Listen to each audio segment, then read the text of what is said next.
Hello, જય માતાજી, જય શ્રી કૃષ્ણ દોસ્તો. Welcome back to my YouTube channel. આજે આપણે જવાનું છે દાયાભાઈની હોટલ છે કમળા ચોકડી ઉપર ચાયની. તો એમની દીકરીના આજે લગ્ન છે, તો લગ્ન પ્રસંગે આપણે કંકોત્રી આપી હતી. તો કંકોત્રીનું માન આપીને આપણે ત્યાં જવાનું છે જમવા અને દીકરીને કન્યાદાન આપવા માટે. તો અમે જઈ રહ્યા છીએ ખેડા જિલ્લાના અરેરા ગામે દાયાભાઈના ઘરે. તો આપણે અરેરા ગામની અંદર આવી ગયા છે. તો પહેલાંના જમાનાની અંદર કંકોત્રી લખાતી ને ત્યારે આવી રીતે કંકોત્રી લખાવી હતી કે કંકુ છાંટી તમે લખવી કંકોતરી, એમાં લખવા શ્રી લાડકવાઈના નામ કંકોતરી મોકલવી. પહેલાં આવા રૂડા ગીતો ગાઈને કંકોત્રી લખાતી.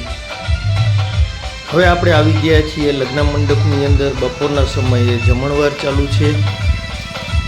આ બધું માણસ દાયાભાઈના આમંત્રણને માન આપીને બધા આવ્યા છે. જમણવાર ચાલુ છે ને સાથે સાથે લગ્ન ગીતો અને આનંદ માણી રહ્યા છે માણસો બધા. જો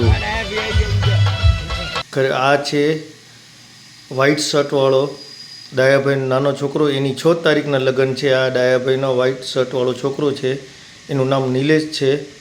એમના 6 તારીખે લગ્ન છે અને આજે એમની બેનના લગ્ન છે. ખરેખર બહુ મસ્ત દાયાભાઈએ આયોજન કર્યું છે.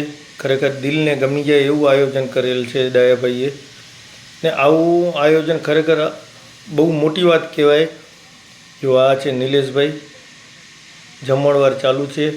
ઓછામાં ઓછો 4 થી 5 હજાર માણસનું રસોડું છે.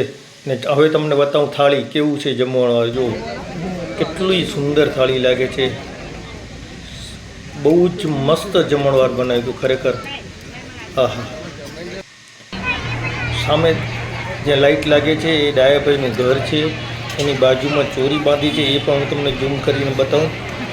તો ચોરી તમને દેખાતી હશે. એ ચોરીની અંદર 3:30 વાગ્યા પછી લગ્ન છે દીકરીના. તો હવે આપણે દીકરીને આશીર્વાદ આપી દીધા છે અંદર જઈને. તો ચલો બીજા વ્લોગમાં આપણે મળીએ. ત્યાં સુધી બધાને જય માતાજી, જય શ્રી કૃષ્ણ. આવી જ રીતે અમને સપોર્ટ આપતા રહેજો. લાઈક કરો, શેર કરો અને સબસ્ક્રાઈબ કરવાનું ભૂલતા નહીં.